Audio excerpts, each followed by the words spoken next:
Shall we go ahead and proceed with the meeting? Yes, I am recording. You are recording, and so welcome to the October 6th SEBA Board of Directors meeting. And we'd like to record attendance. And so will the board members who are present, if I call your name, please say present or aye or whatever. Gershom? Present. And Mary? Present. And at present, we are missing Larry Bilabi and Olivia. What's Olivia's last name? Madrigal. Olivia Madrigal. And that is it. And for guests tonight, we have, or other staff members, I guess, we should say, not guests. We have Daniel Ornelas and Mike Rich. And attending tonight is our consultant, Nick Driver. Okay. So with that, let's see. It would be nice to have all the board members here for the closed session. Well, one thing we're going to be able to do is we're going to put everybody into a breakout room for the closed session. So if anyone joins, we can easily transfer them over to that breakout room as they join. Okay, let's go ahead and do that then. Could I'd like to entertain a motion to close this open session of the board meeting and move into closed session. So moved. And I'll second. And I will text Josh and Daniel when we have concluded. Excellent. So how do we move into a breakout room? I'll take care of that. Give me just a second. Okay.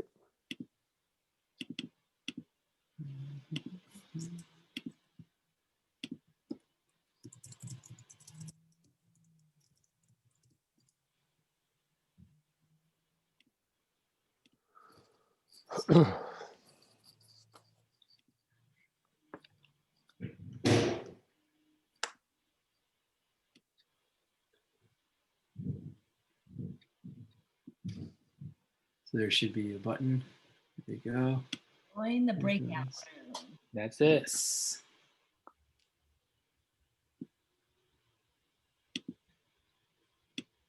Cool. All right. This recording is going to continue, so I suggest we either make the most banal of small talk, or we go silent and blind until the open session starts again.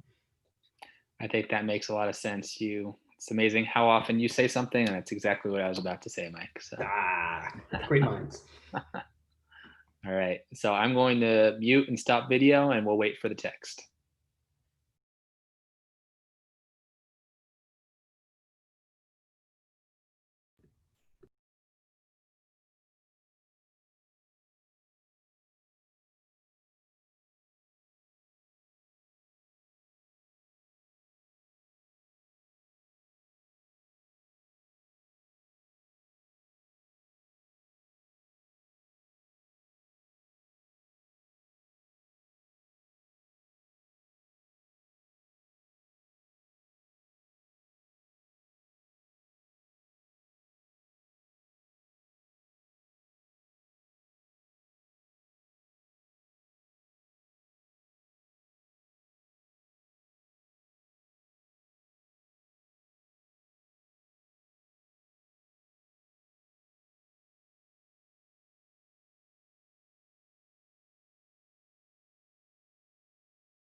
Really, that was not as simple as I thought it was. Is Oh, that well. the truth? Couple of wrong turns there. You could have texted me so I could just pull you right back out so you didn't have to Yeah, exit the meeting and then join Yeah. again. Okay. Yeah, Next we time. were Alright. waiting for a text, and then I saw that all three of you had left that meeting. I was like, uh-oh, I hope they're able to come back. I figured that meant we didn't have to do it. So There we go. let's see. We adjourned the closed session. And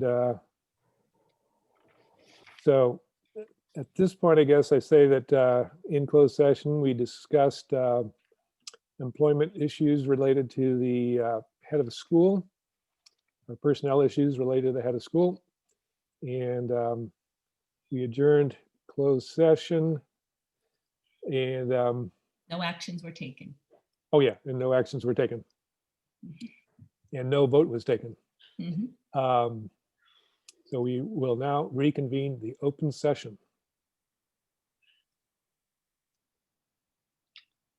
Do you want me to go through the roll call again? You don't need to do that again. Phew, thank you. Can I have a motion to approve the agenda? So moved. Second, Thank you. Okay. All those in favor of approving the agenda, say aye. Aye. aye. And public comment. Is there anybody present who would like to make a public comment on something that is not on the agenda? I would just note as a reminder, Michael, that you in the Zoom era should probably be doing roll call votes for everything, unfortunately. So even something as small as the agenda adoption. Okay, let's go ahead and do that. Mary, how do you vote regarding the motion to approve the agenda? Aye. Gershon? Aye. And Michael Jones says aye as well. Okay, now we go to public comment. Any public comment? Not seeing any hands raised, I'll say no. Go on to reports. The monthly budget update with Valerie, who's doesn't appear to be present. We put her later. Just texted me. She should be joining. Let's give her about 30 seconds. There she is. Oh, there she is. So you look at that timing. Yeah. Valerie, there we go. you're still muted.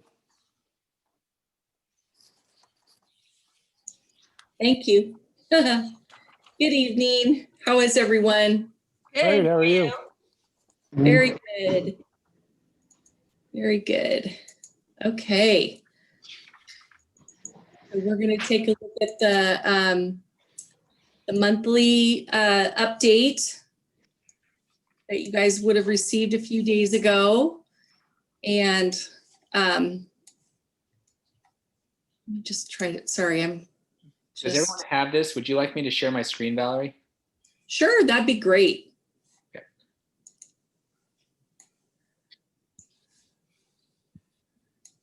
There we go. Okay, and it is a small document. I do apologize. I realized after I sent it, I neglected to do the page numbering. I have a Post-it note on my screen to remind myself to make sure I number it before I send them out again. So, yeah, so this financial update is going to take us through the first 2 months of the year.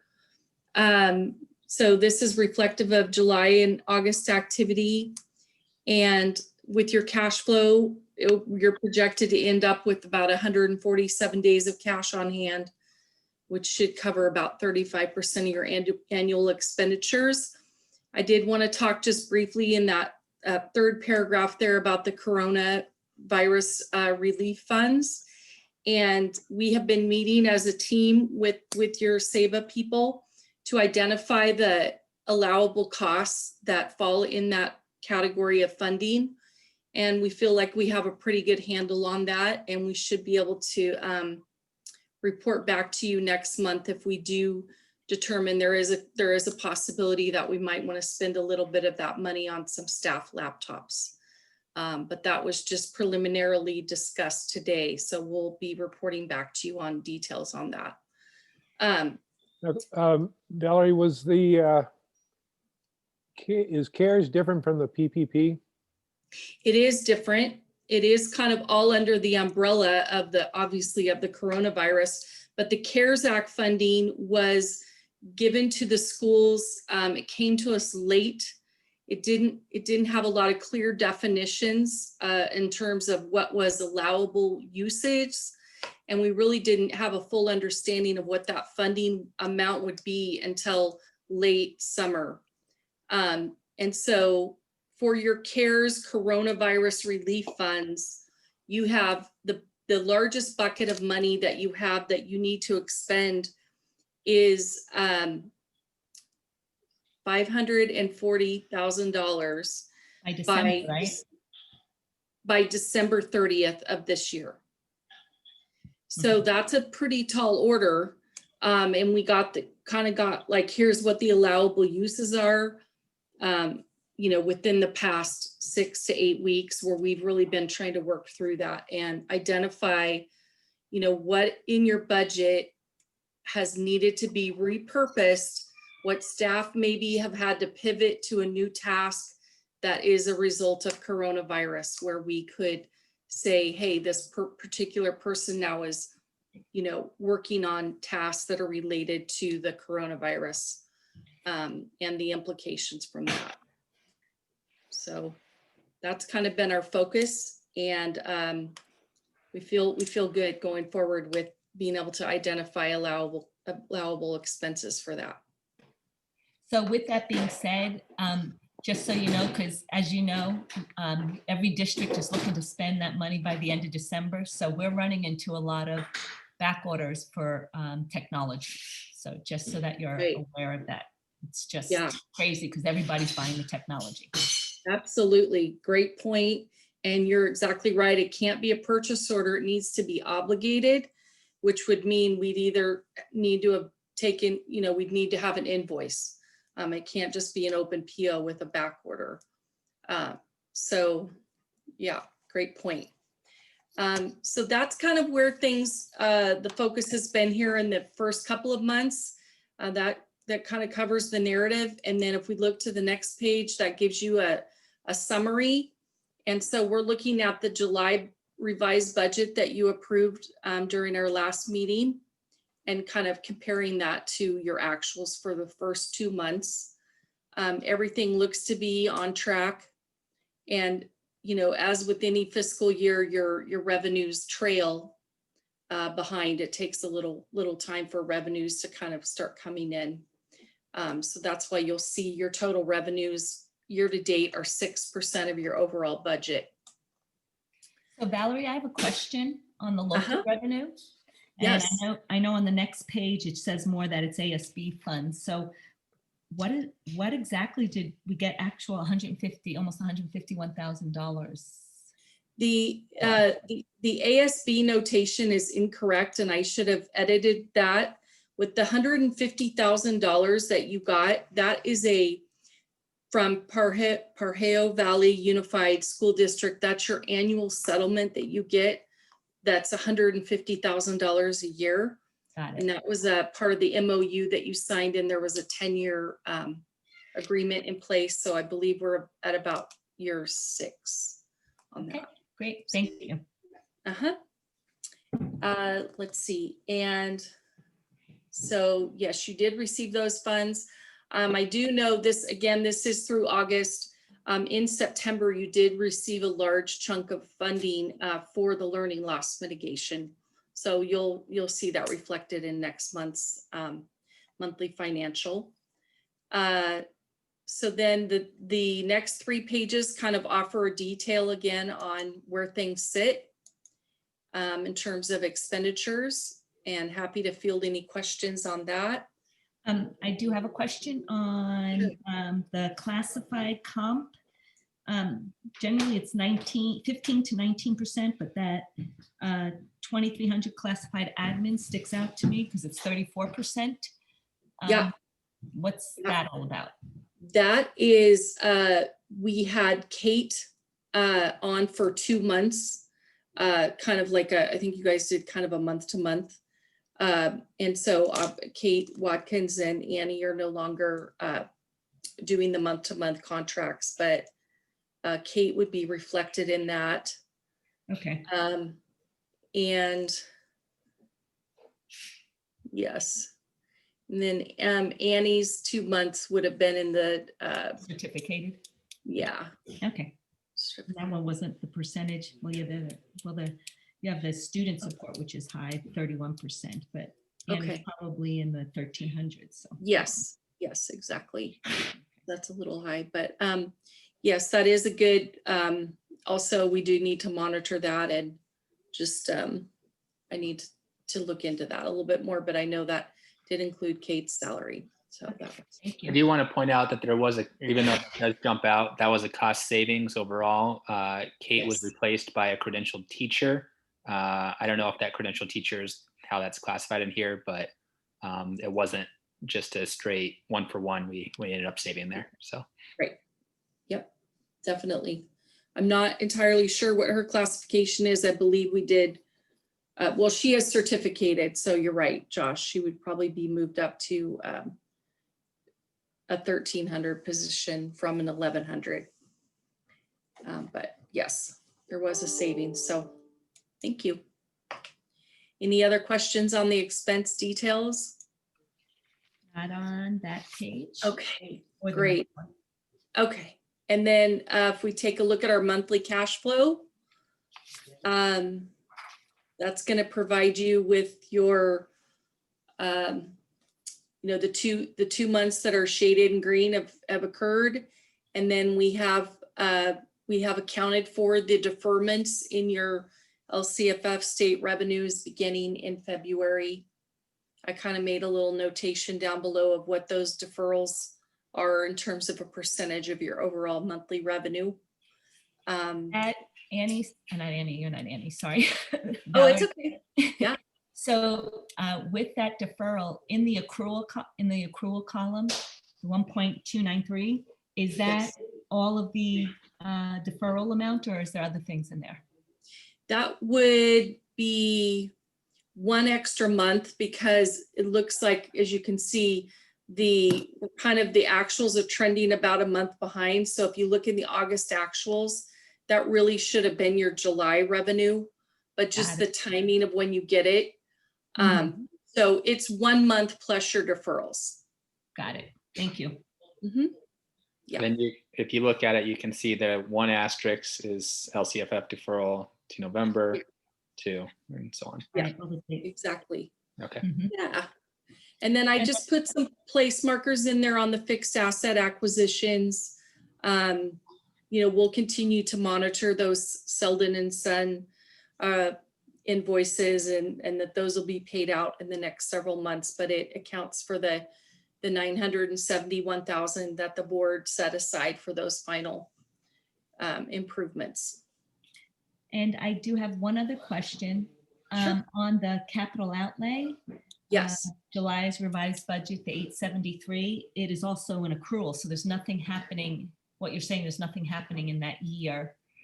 So that's the capital outlay. So the budget in the left-hand column under July revised budget, 873, it's expenditures. Up a little more, you have the, Okay. It's the depreciation. that's what I Right. thought, but I wanted, Yeah. okay. Yeah. Okay, cool. Capital, So it's- yeah, I see. Yeah, it's a non-cash thing, so we just kind of stick it all in the accrual. Got it. Thank you. Okay, sure. All right. And then the last 2 pages are kind of your detailed balance sheet. And pretty self-explanatory. Your accounts receivable, we just have a little bit left in there from last year. That's going to be your SB 740 revenue that comes a little bit later in the year. And maybe a little bit of lottery revenue that has still not been received from last year. But everything else looks to be in good shape. So happy to answer any questions that anybody else might have. No, I think that's it. Okay. Great. Thank you, Valerie. Thank you, guys. Thank you, Valerie. Okay, have a good evening, everyone. Thank you, you too. You Okay. too. Thank you. Okay, let's move on to the head of school report. Josh? Right. Now let's go up here. Everybody still see my screen okay? Yes. Okay. So as I'm sure you all remember, we went over and created some organizational goals for SEBA for this school year. And we made kind of two sets, one for the 2021 school year and one that will be ongoing and we'll look at on an annual basis. So this is our first snapshot to see how we're performing. So just to remind everybody, we had for the 2020-21 school year, we had 5 priority areas, and those included charter renewal, governance, student engagement, maintaining community, and facilities. And then within each of those, we had different metrics in which we were measuring our performance. So the first one, charter renewal. We have a goal that we receive a reauthorization of 5 years. The charter is submitted. I had an informal conversation with the PBUSD Assistant Superintendent, Kristen Schaus, stating that our board hearing would actually be on October 14th, which, believe it or not, is a week from tomorrow, but she has yet to confirm that that is going to be the date. She also told me over the phone that the decision would be made on October 28th. So we are in the queue, and I've been bumping up emails to her, and she has just not gotten back to me on the exact date. But we're definitely keeping our eyes on when that actual hearing is going to take place. And once we know, we're going to send out a flyer to our community so they can participate in the public. They can speak publicly about SEBA and the benefit that it provides to their students. And then MOU, that'll happen if our charter is authorized, then the MOU will happen after that. And then obviously conditions added to the charter will happen once the board of PBUSD makes their decision. So that is charter renewal. Feel free to stop me at any time as I go through this. There's quite a few metrics. I think there's over 50 metrics in total. So 2, governance. So governing board, I'm speaking to you right now. You're doing a great job. We've had, we were close to this meeting, but so far we've had 100% of meetings. I guess we dropped this meeting with 80% attendance. We still have our 100% with quorum. And then all of you completed your annual training. I know that you are eager to help with any of the charter renewal process. And like I just said, once I have dates and of when that hearing is going to take place, I will let you all know and invite you to participate in the public comment prior to that meeting. Making the financial contribution, we are still working out some things with our foundation. So I just put TBD there. Thank you to, I think I have just about everybody's Form 700s now. I think I'm just missing one person. So thanks for getting those in. And then finally, both our school site council and ELACs are established. We had 3 school site council meetings since the start of the school year and 2 ELAC meetings. So we're off to a good start there. Moving on, student engagement. We have a metric of 90% of students attending classes. Right now, 89% have not received attendance letters. And then we were able to come up with an ADA right before this meeting started. And I didn't update this presentation, but our ADA is actually at 90%. So we're meeting that metric. Assignment completion is TBD. We're still working on the specifics. So I can't tell you whether we have 80% of students completing it. So this one was kind of funny. Do we have 80% of students completing assignments? Yes, but what percentage of those assignments? That would be the question, because we do have a fair amount of students who complete some assignments, but not all. So I think we were a little bit hasty in that metric, and I need to just dig in a little bit more about what exactly we're looking for there. Internal assessment targets. We have not set up those yet. We are going to roll out our internal assessments this coming Wednesday, October 14th. It's called the STAR Renaissance exam. We're all set up. We have training set up for Tuesday. And then we'll hopefully begin to cycle those in probably every 6 to 9 weeks is what would be my guess. And then follow-up. So students who are not engaged with their program, I'm really proud of our team this year. This has always been a highlight ever since I started at SEBA 5 years ago. But we're following up with daily office phone calls. We have a grade level academic coordinator who reaches out to students who are disengaged and facilitates conversations with the student, their parent, and the teachers. We have a school attendance review team meetings that occur on Fridays, and we'll look at attendance closely and figure out who needs to have a home visit. I've completed 12 home visits so far. And then the county canceled the SARB hearings this year. So we decided to do our own SARB. SARB stands for School Attendance Review Board. And so we're doing a school attendance review team conference, and our first one is actually going to be tomorrow between 10 and 12 p.m. And we have 7 students scheduled in 15-minute increments for that, just to check in with the students, see what's going on, and see how we can change course beginning Q2. Moving on. So priority number 4, and remember this is for the 2020-21 school year. Oh, This Josh? is, yes. Sorry, I meant to ask on the previous slide, Please. somewhat related, and I didn't see the staffing spreadsheet or something that was supposed to come through, but just enrollment. What's your enrollment? What's SEBA's enrollment? We're fully And- enrolled, and we have 88 students on our wait list. Oh, so you're at you're 510, 15? 25 is our 525? max. Oh, that's good. So because of this virus, you didn't lose enrollment like a lot of the traditional public schools are. No, we didn't. It's been Okay. flat. In fact, I was just going over that. So historically, we've had about right around 100 students on the waiting list, and as of right now, we've got 88. So our wait list is a little bit down, and we're already gearing up. Where I could see us dipping a little bit is this coming year, and so we're looking at creating a new brochure. I actually have our parent engagement coordinator going to a webinar on how to ensure that you maintain enrollment targets. And then we're going to start flyering the community here in the next month or so. And we're opening our window a little bit earlier than we typically do. We typically open our window for applications in November or December. And this year we're going to open in mid-October to try and get as many people Yeah. applying as possible. Great, thank you. Josh, is that related at all, do you think, to the Navigator presence in the community?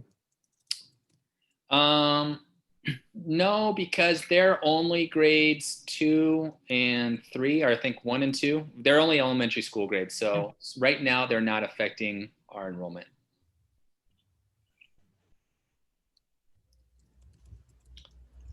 All right. So going on here, maintaining community. So we set a goal of having 50 families attend our either town hall or parent leadership meetings. And we'd been averaging about 40 over the August and September meetings. So down a little bit from the 50, still proud of the 40 that are attending. And then you can balance that. We had over 60 attending those town hall meetings. So just an update there. The one area that we're significantly lower than what we aimed for was the students participating in non-academic enrichment offerings. Only about 8% of our student body is participating in those. We had set up a goal for 35%. When we set this goal, I thought this might be a little bit high. And right now it turns out it is, but it's also just Q1. So we have 3 more months to improve on that number to try and get more students involved in a variety of ways. And I think a lot of what Student Activities is doing is looking at kind of some creative ways to get students involved. Josh, is this directly related with COVID and not being present on the campus, you think? Yeah, definitely. I mean, typically we'd have cross country, we'd have swimming, we'd have a number of non-academic enrichment offerings that's not just Zoom. Right. And unfortunately, it's pretty much just Zoom right now, no matter what the activity is, whether it's sports talk or Japanese language or whatnot. But sometimes I think the students are a little bit zoomed out after being on Zoom all morning. Yeah, they're over it. Yeah. So, and then surveys went out. So feeling connected, we wanted to have a goal of 80%. And we turned out in our August survey, we sent out 3 surveys in August. Our SEBA support team did, and 90% of students reported they felt like they had one staff member that they could reach out if they needed something. So we're meeting that metric. And then students not feeling not engaged with our program, we again have that same follow-up process that I mentioned on the last slide. All right, facilities. Renovations completed within budget prior to students returning to building. The building repair is moving along as scheduled and within budget. It's amazing. I want to give a big shout out to Will Selden and Lou, our architect and project manager. They've both been just amazing. It's one of the highlights of my week every Tuesday when we meet. The progress has been outstanding. The craftsmanship has been outstanding. So we're doing really great there. We're in a space now where we can actually invite small groups of students. We're going to have between 40 and 50 students joining us on October 14th for our targeted instruction. And then our facility continues to meet occupancy and compliance standards. So we're doing good there. And that's great news on the building, Josh, because that's generally not the norm. I know. That's I mean, literally when I drive up, I'm here maybe 2 days a week or so, 2 or 3 days. And there's all like this week it was, they had the windows on last week. Now there's the doors, and then they're putting on the plastering. And I think they're going to even start doing the stucco later on this week. So they're just really Progress has been amazing. Yeah. That's great. Okay, so those were the 5 priority areas for the 2021 school year. And then we're going to go over, and now we have our 8 priorities areas for the annual or ongoing SEBA organizational goals. And so for these, we had governance. A couple of these are repeats. So governance is repeated and facilities is repeated. But then we also had finance, human capital, academic program, school culture, organizational leadership, and then the dashboard. So let's dig into these a little bit. This one I already went over, governance. So we're doing well there. Well, we missed our 80% attendance for this meeting, unless Olivia has joined. She emailed saying that she was going to join, but I don't think we've seen her yet. And then, so we don't need to talk about this. We talked about this, the same slide as we did for the 1920 or 2021 school year. Finance. So annual budget adopted and followed. We just saw the budget. One thing I was really concerned about this year, and I'm still concerned, but less so, was the impact that the deferrals were going to have on SEBA.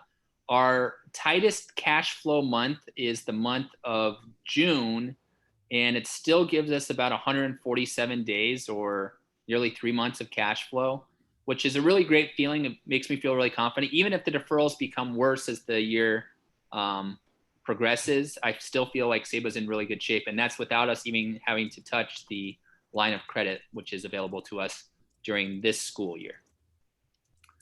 Oh yeah, there we go. I wrote there in the second one, sufficient cash flow. And so big shout out to Annie and Daniel and Valerie last year. I feel like last year was the real, with all the litigation going on. And I think they really put us in a great spot for this year. And I think we're enjoying the fruits of that right now. Audit review, we're in communication with them. We're completing some uploads this week. The audit will be done in December. So that's when we'll be able to determine whether we have a clean annual audit. Adoption of reserve policy. So at the beginning of this year, I thought we might be a little bit forward in thinking that we could adopt a reserve policy of 3 months. But I think given our budgets right now, I think we could at least consider adopting such a policy because we're in pretty strong shape financially. Best time to do it. So yeah. Yeah. And then fund development target and priorities established by the SEBA Foundation. So last month, you adopted me as the foundation board member, and the other board members, Terry Sebastian, has had some personal things going on in his life, and so we have yet to meet to establish these. So this one is a TBD, and hopefully I'll have some more information on fund development targets and priorities by the November meeting. We have met a few times, and one of the things that we're running into is the foundation is kind of funny. If you go back 5 years, it sounds almost crazy to say, but there was a goal of raising $600,000 a year annually. And Daniel and I were just kind of going through documents when we came across that. And that seems like just a incredibly ambitious goal. And I think with the right team in place and with the right priorities, that maybe could be a possibility. But I don't think in the last 5 years that there's really been any ground made on that. And I also think between the fires and COVID, I don't know if right now is the perfect time to go after a lot of those funds. So that was Terry Sebastian, who works in mergers and acquisitions. He also had this feeling. And so we're kind of in an ongoing conversation about what to do this year and then what to do in the out years in terms of fundraising for the SEVA Foundation. Josh, is Annie still a member of the foundation? She is no longer a member of the foundation.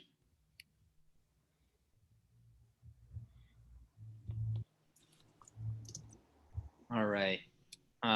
Next up, facilities. We talked about this.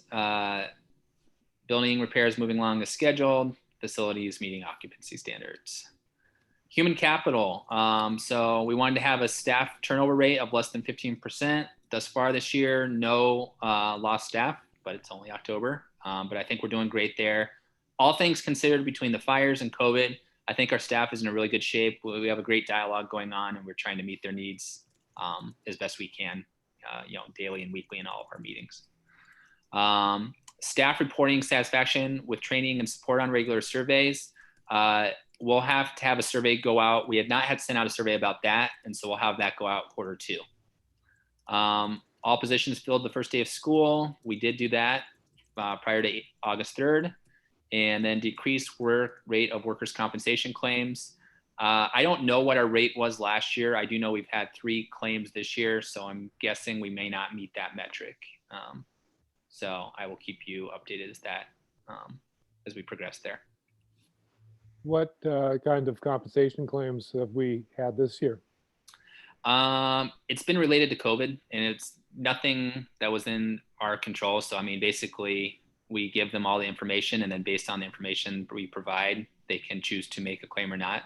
And but it wasn't anything related to our safety or any of the building safety or our at-home protocols.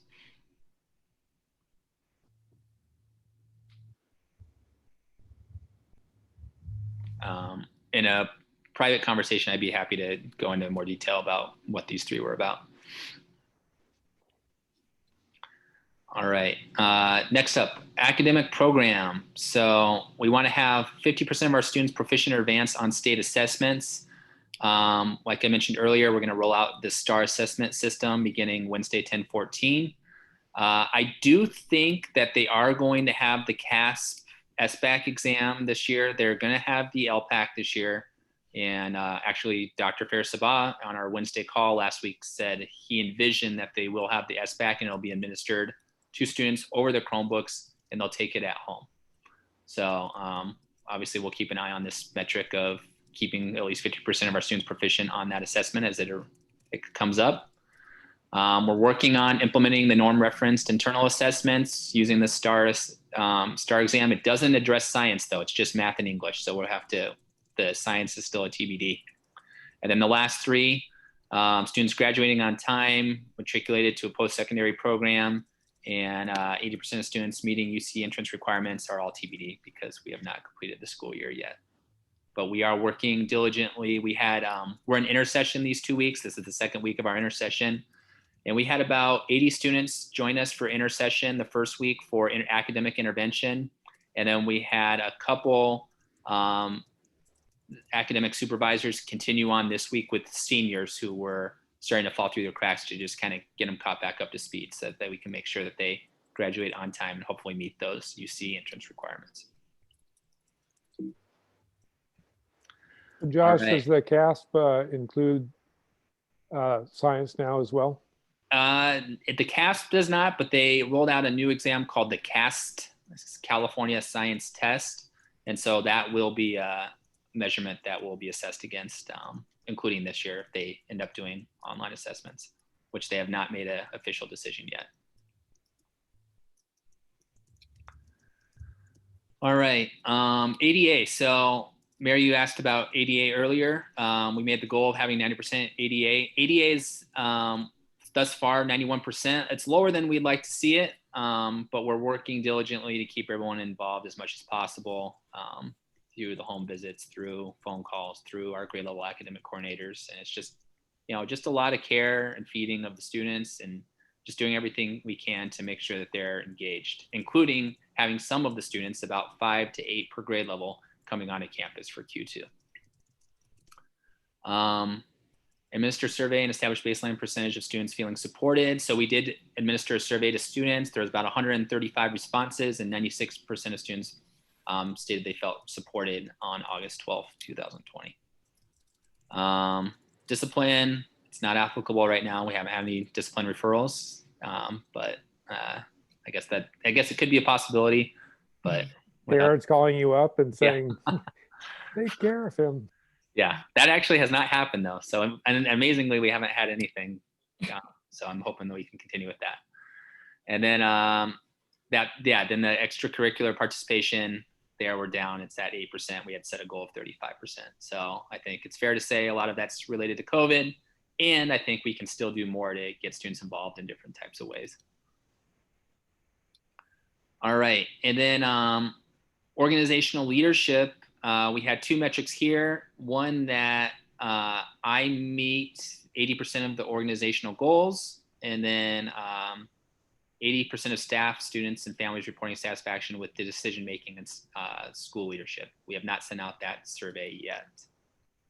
And then the dashboard, right now, we at the beginning of this school year, we said we'd establish goals when the building reopens, and then there's been no update on that for 2020. So there's our dashboard from from 2 years ago. This is from the 18-19 school year. We look pretty good. This is what was in our charter submission. And then finally, we have, so lots of numbers I presented to you today, and I tried to put it all into a table. And so what you see on this table here are the 2021 school year priority areas. There's 5. The number of metrics within each one of those areas, a total of 20 metrics. The number of metrics that we've met thus far. So we're at about a 50% meet rate. We've not met 4 of them, or about 20%, and then a lot of the metrics are still TBD, and so that's about 30%. And then if you come down here to the ongoing priority areas, there are a total of 8 priority areas for the ongoing or annual ones. Number of metrics total, 30. Number of metrics we've met thus far is 12. The number of metrics we have not met thus far is actually just 1. And then we have a lot of TBD metrics. And so my plan is to update you on a regular basis as to how we're doing on all of these throughout the school year. Any other questions on our organizational goals?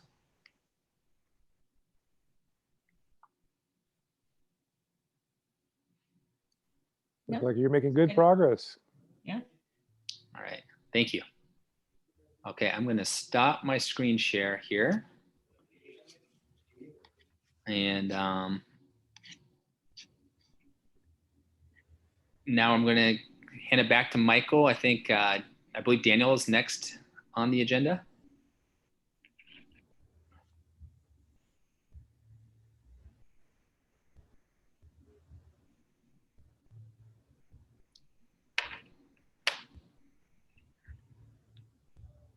Thank you. Josh touched a little bit on the construction update. We're in budget and we're on time so far. I have a quick little PowerPoint with a couple of photos of some of the progress. Other than that, all I'll be able to report is how much through, I think it was August that we had spent.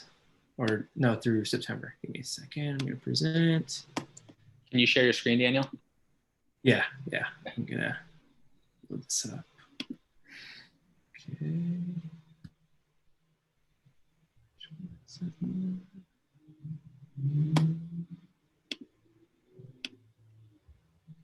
I could find the right one. Here we go.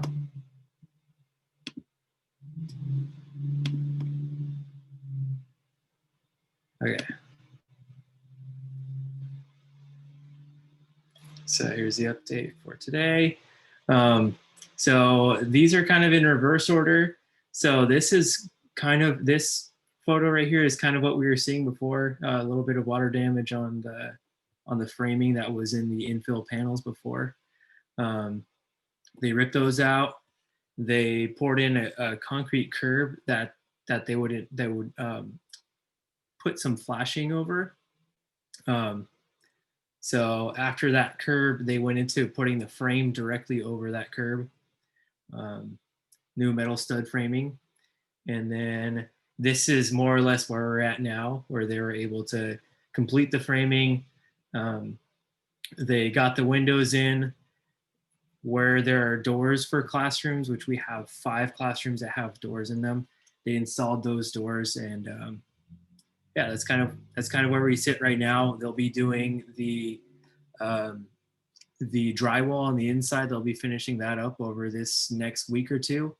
I think the only thing that would be pending for them to do between now and the time that we have the classrooms available is they'll start to tear out some of the dust barriers that they installed in the inside of the classrooms. And then, once we get to our next break, they'll be finishing up some of the painting on the inside, as well as, all the stuff that they have to do on the outside. So we're making really good progress. And like Josh said, that's one of my favorite parts of the week as well, is to see all the progress that they have each time, and seeing how well the project manager and the construction guys work together. It's really been a good team effort. We continue to meet with them every week. So in terms of what we've spent so far through September 30th for project management, for construction, and a small insurance builder's risk policy that we took out, we've spent $223,000 and $294 roughly dollars. So that means we have around $748,000 left in our bank that is dedicated for this repair. And that's all I have for now. And there's rain in the forecast for Friday. Yeah, well, we'll see how we do. Oh boy. And you still have so much money left in the budget, and you only have a month and a half more to spend it. Get spending. Well, we have a pretty large invoice coming up here soon Yeah. for their I'm progress. sort of in August. joking. I'm sure you'll manage to spend it. Thank you.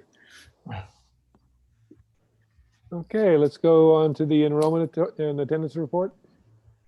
This one, Josh covered a lot of that. We're fully enrolled, and our attendance we're looking at, at least for students engaged daily in instruction is 90%, and then our ADA is roughly 91%.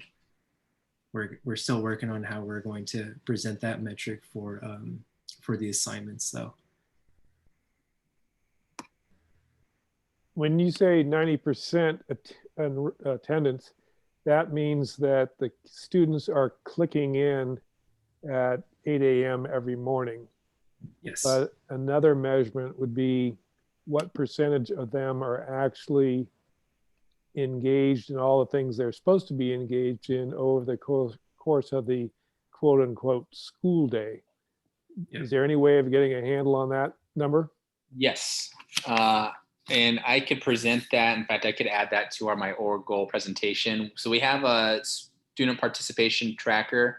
And right now I would say, like, one way you can measure it is who attended all of their Zoom sessions and not just one of them. And that number's been around 65% since the beginning of the school year. So lower than the 90%. Between 90 and 95% of students click in at least once a day.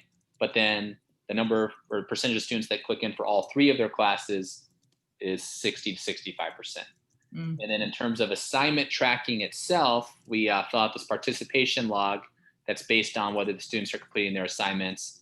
And students are completing their assignments, but all of their assignments, no, there's quite a few who need a lot more support. And so we're doing everything we can to help them there.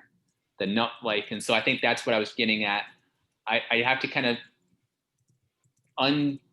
untweeze or not like what exactly we want to get from the assignment completion. Do we want what percentage of students are not failing? That might be an easier way to measure that than percentage of assignments that they've completed. So you kind of get at the number that I think you're asking about. And that's all, that all refers back also to the weekly engagement plan that teachers have to fill out. So engagement is measured differently, right?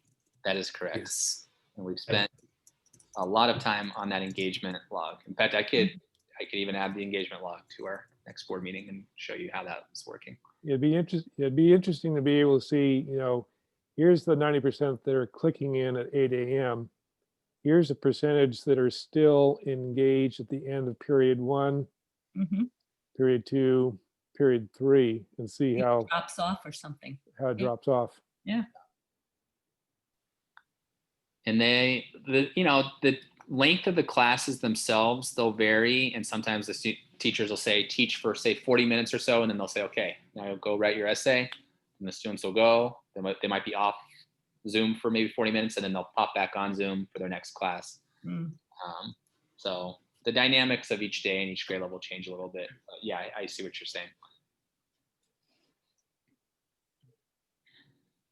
Okay, any more questions for Daniel? Nope, I'm good.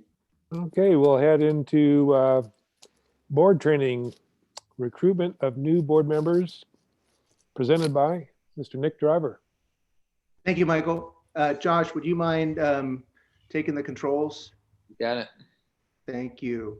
So I just want to present a short presentation on what I think that you all should be thinking about as representatives. And when I say that all of you, I mean really everybody in this meeting, not just the board members, but everybody here who proudly represents SABA and what you guys are doing. You've heard a lot of great things on how strong the progress has been the last few years, and Josh's presentation just now.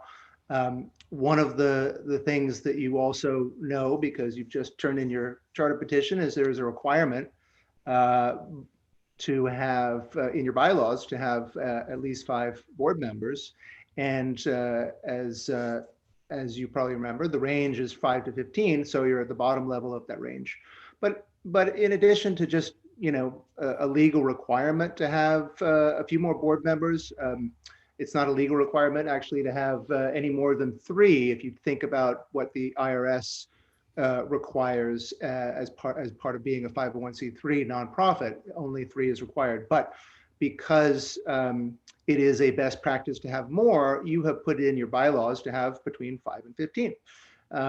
Anywhere above 15 is a lot to manage for any board chair, and any fewer than 5 is seen to be not as strong a governance group, and that's why you have, with the recommendation of your lawyers, and this is what pretty much all charter schools do, is put this range in of 5 to 15.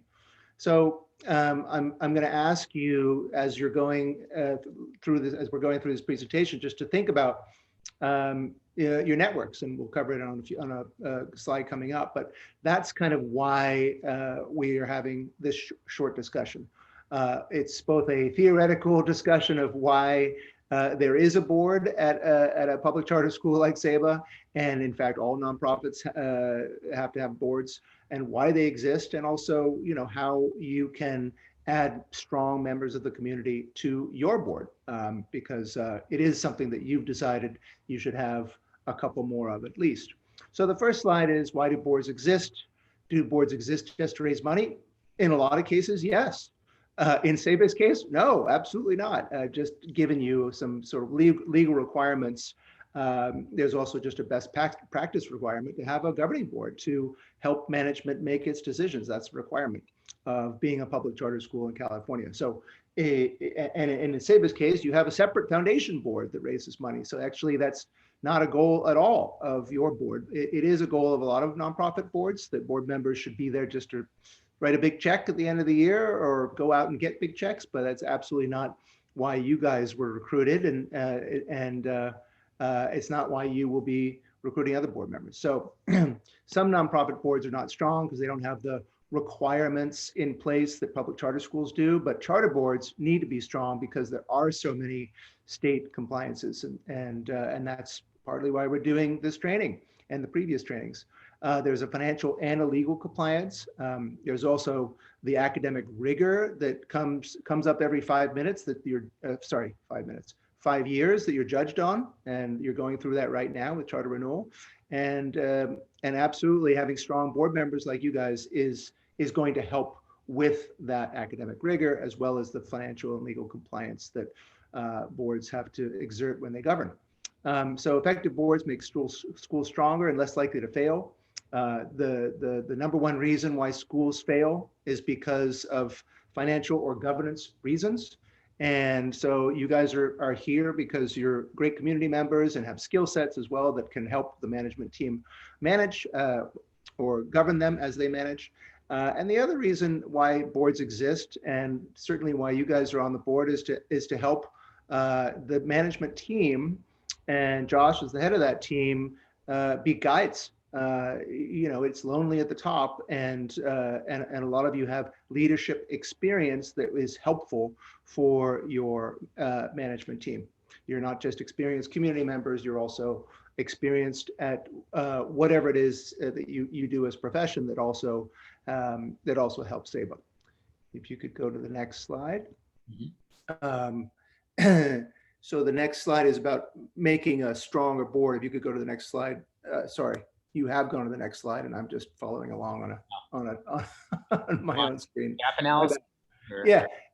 So developing a learning and effective board. I'm not going to go through all of these bullet points, but because we've already covered some of these topics, like the difference between governance and management, you guys are great at providing oversight, which is governance, and not management, which is what the management team does.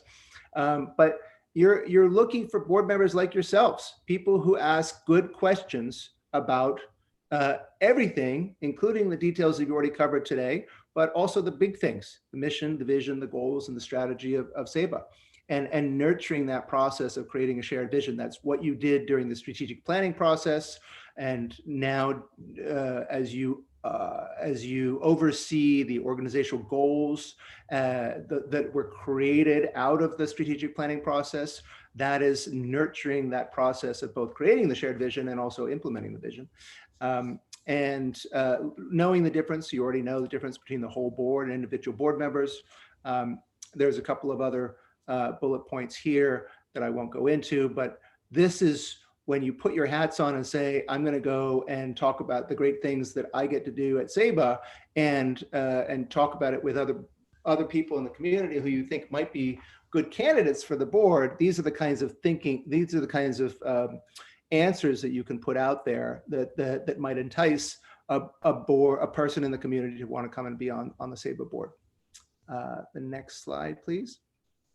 So one of the things that you could do next, and you've already done it in the past, I know, because I know some of your previous board members, but an identification of skills and networks. You have a lot of skills on this board already.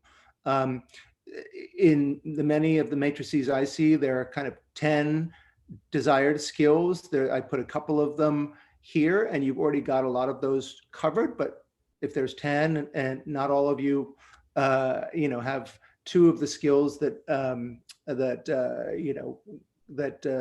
dovetail with what SABA needs. So you might be looking for some potential board members that cover some other areas that are not yet identified. So that's one thing you could do, is put together a board member matrix to identify those skill gaps.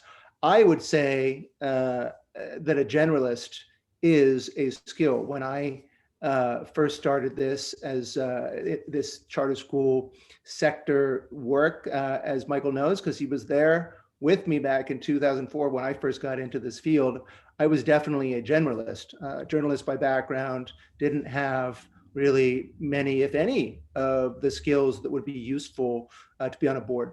I like to think that I've got a few more now after 16 years in the field, but I think generalists can also be really valuable members of boards, and there are plenty of examples of them on boards around the state.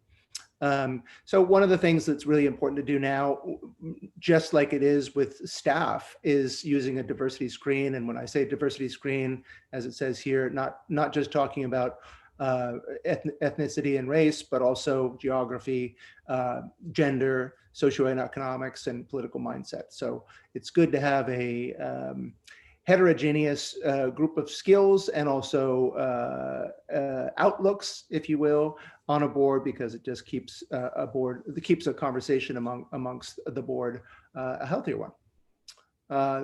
Then once you've done the gap analysis, if you could go to the next slide, Josh, then you're ready to do your pitch. And I'm not thinking of this as where you would have you be doing this as a group pitch. That would be the final step in the process where you're actually voting on a person to join your board. But the first pieces, and we can talk about this, either offline or right now. What does it look like to have a network? Well, you all have networks, and one of the first things that you can all do after this and have as a sort of a goal to do as an individual board member or staff member is look at your existing networks and what you think might be a good fit with any of the, let's say, 50 people in your network. It doesn't have to be a close friend. It could be an acquaintance, but somebody who you think would be a good person as a candidate for SEBA's board. And we can talk a little bit more about how the process would work and who would be doing the ask and how many asks need to be done. Typically, it's something where there's a conversation that happens between the board chair or the head of school and an individual board member or staff member before a board or staff member goes out and asks a member of the community if they'd be interested in joining the board. But it's often the best person to actually ask somebody once you've done that initial vetting is the person who actually has a link or a connection to them. One of the bullet points here is defining what success looks like. Josh mentioned earlier, you have a foundation board of 2 people. It could be that you find some member of the community who's a perfect fit for the foundation board, which also could be looking for members. It doesn't have to necessarily be a fit for the SEBA board. The SEBA board is what we're talking about now, but success could look like something, not a board member now. It could look like a board member in a year when that person is ready to join the board and when SEBA is ready to have that person on the board. It could take longer than the normal couple of months to vet a candidate, just because you want to be careful as you introduce people to your board. And it might be that a year-long process of getting to know somebody as a future board member is an appropriate one. But in any event, the outreach and the pitch is something we can cover lightly right now, but we can cover in more detail if people are, or when people are interested in actually putting the pitch out there. The next slide, if you could go to that, Josh, is who chooses to serve. Obviously, you want people who would be in alignment with and attracted to the mission, vision, and values of the school. And this goes hand in hand with the previous slide where with the first slide where I said, you guys are the best spokespeople and in a way salespeople for SEBA because you know the work so well, you know the school so well, and you have the credibility as well as the passion to be able to say this is a great place to serve. But so you want to make sure that you're making that pitch to somebody or somebodies who are attracted to the mission, vision, and values of the school, and that can come out easily in an informal conversation. It can be personal relationships. I also know many boards that have recruited through LinkedIn, so not so personal relationships, professional relationships, or relationships that are not even directly yours, that are just putting out a job description, if you will, on LinkedIn and seeing who responds. But you're looking for people, obviously, who have a valuable skill set with an interest in exercising it in the interest of not just their own careers, but also for SEBA. And then on the next slide, the fit and selection process is, I covered a little bit of this on a previous slide, but these are some of the questions that you would want to consider as a board, how you think about each of these individuals that you are recruiting. You might think of it as a pool of candidates that you recruit, similar to a leadership search. Nick, in fact, Yeah, go ahead. Sorry, could I interrupt you? I lost a little bit of track of time here. We only have Mary on for a couple more minutes and we need to get to some agenda items. Could we wrap back around to this? Because we're going to lose our. Yeah, just go to the last slide and then we can wrap it. So I did put a slide in there about because we talked about it at a previous meeting and it's a future agenda item tonight around creating and suspending and closing committees. So I just wanted to remind everybody that that was a conversation we had, partly because you have a small board right now. There's nothing wrong with having a small board, but when you do, and boards change all the time, you know, it is up for consideration tonight that you, as you have a smaller board now than you used to, you might choose to suspend one or more of your committees temporarily. So I wanted to put that up there as sort of a close, and that's pretty much it. And if anybody has any questions, I can answer them later after you get your other agenda items. Thank you, Nick. Okay, it sounds like then we need to move right into our action items. Correct. Yeah, beginning with the consent agenda. Does anybody have any questions about the consent agenda?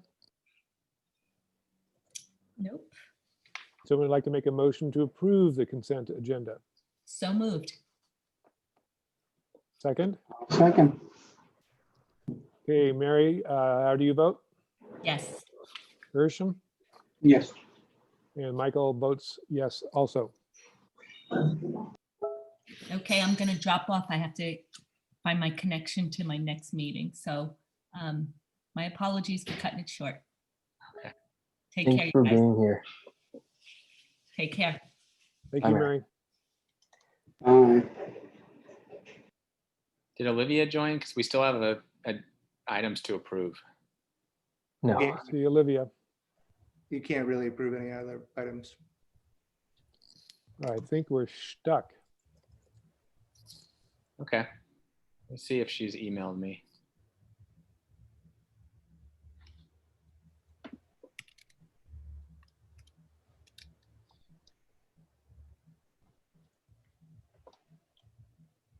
I didn't realize that we were in a rush. My apologies. That item could have easily been done towards the end because it's not an action item.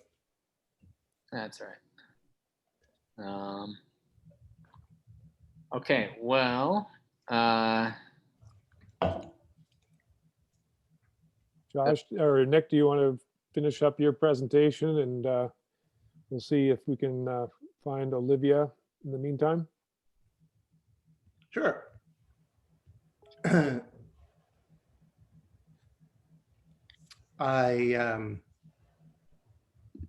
You want to put his Yeah, screen could you back up put there, that back Josh? up, Josh? Yeah, so serving and sustaining. This is also about your jobs as board members. You know, how do you keep board members excited? I personally think that the work that you guys are all doing is not just important, but it's also exciting. But that's just me. Not everybody thinks it's as exciting as I do.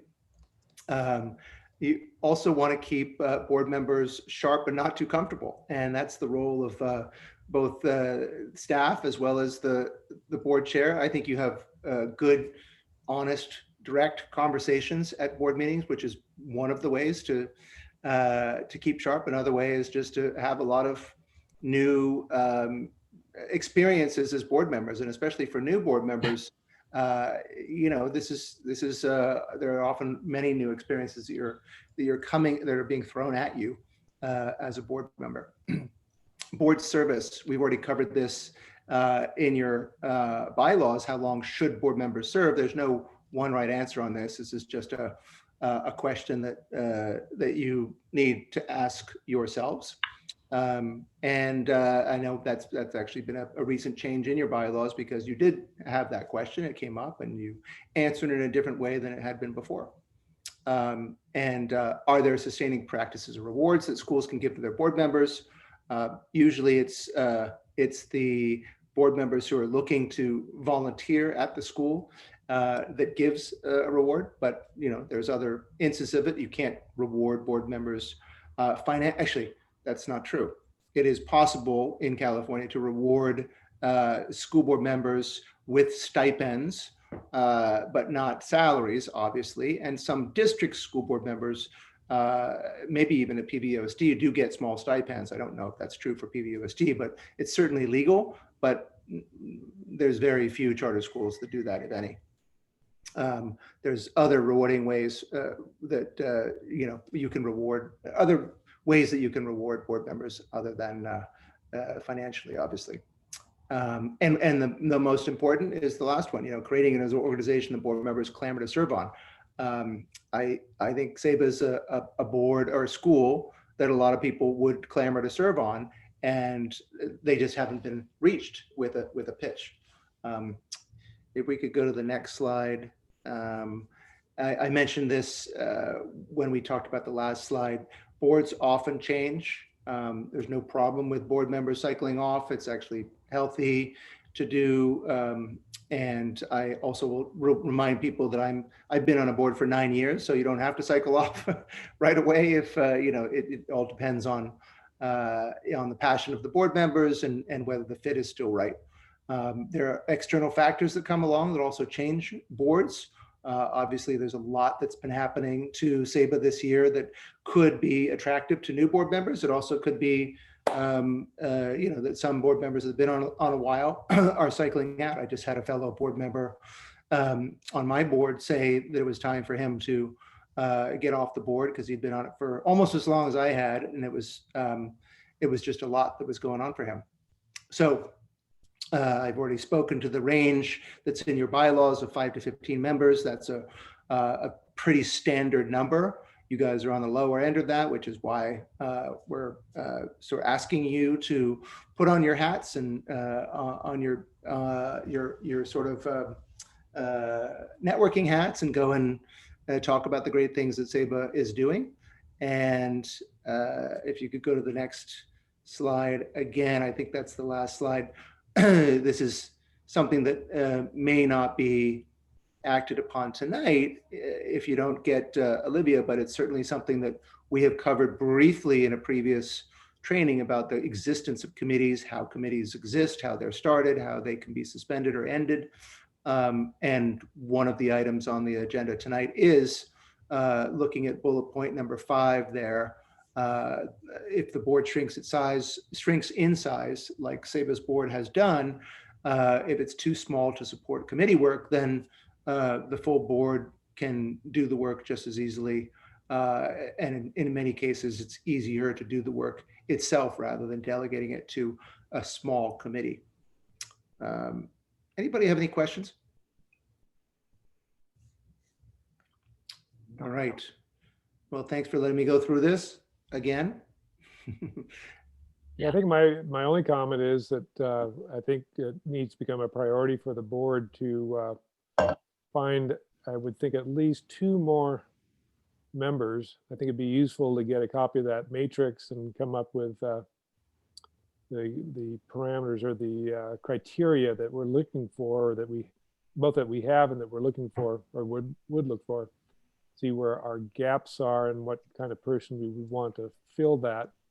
My concern is that, life changes and things happen, and that, all of a sudden one board member could decide that they can no longer continue, and all of a sudden we are short board member.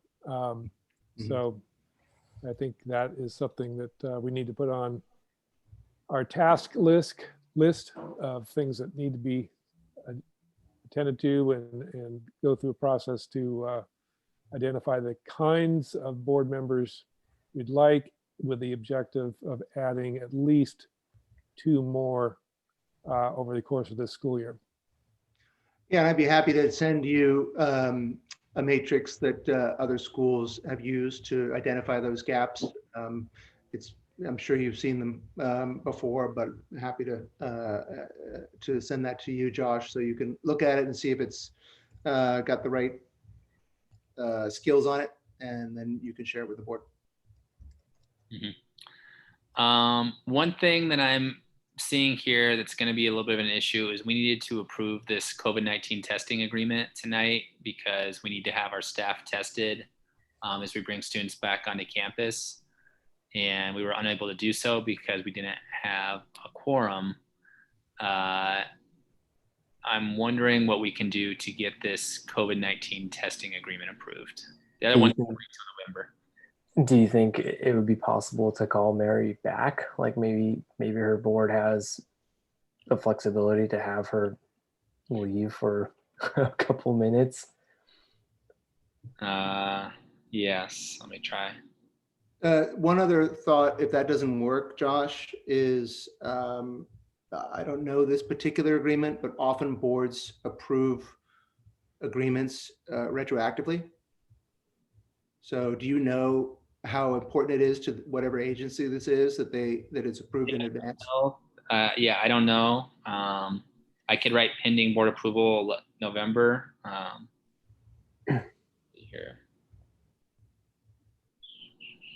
Not to step on any toes, but wasn't there that resolution that the head of school has the ability to carry out, Yeah, I just really wanted to get this approved tonight. especially because it's related to coronavirus, you know? Mhm.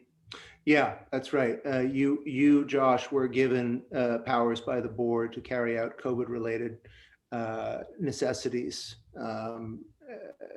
And this would be an example of one since it's coronavirus testing. And I think without knowing exactly what it is, that if it's the state, they would probably be fine with it being approved retroactively. So you approving it on behalf of the board with your extra powers tonight, and with the notation that you lost quorum before the end of the meeting, and then approving it formally at the next board. November, yeah. Okay. That sounds good. Yeah, that was a good suggestion, Daniel. This is a state requirement, right? A state agreement? No, not a state requirement. It's a county requirement, and really the county's offering that, not even a requirement. It's if you're going to have students on campus, you need to have surveillance and open testing for your employees. And so the county has set up this agreement for Stanford Health to make sure that gets completed at no charge to the employees. And then it's also looking for your signature on it. Yeah. Well, I think that's we've got a workaround, and I think that'll work fine. All right. Well, I'll put it back onto the November board meeting then, and we'll live with that. And I'll note that one of the things that we were going to consider tonight was changing the December board meeting to Monday, December 7th. So That will also go on there. We do need to make a. Is that December? Oh yeah, that is December 7th. alrighty, so we have some items for the next board meeting. Yes. Nick, remind me, do I ask for a motion to adjourn the meeting? No, you don't, because you don't have a quorum. Oh, yeah. Close the meeting. So I think we just stop the meeting. Okay. Officially, the meeting ended when Mary dropped off. Alrighty. Even though there was no motion made, unfortunately, the quorum rules. If we had a quorum, I would ask for a motion to adjourn, right? That's right. That's right. Okay. Okay. Anyway, well, that was an unfortunate turn of events there, but nothing that we can't survive. Thank you all, the staff especially, and Nick for being with us, and keep up the great work. Thank you, Michael. Right. Great Thank work. you, everybody. Thanks, everyone. Thanks, everybody. Thanks, Gershom. Thank you, guys. Good night all. Have a good one. Good night. Good night.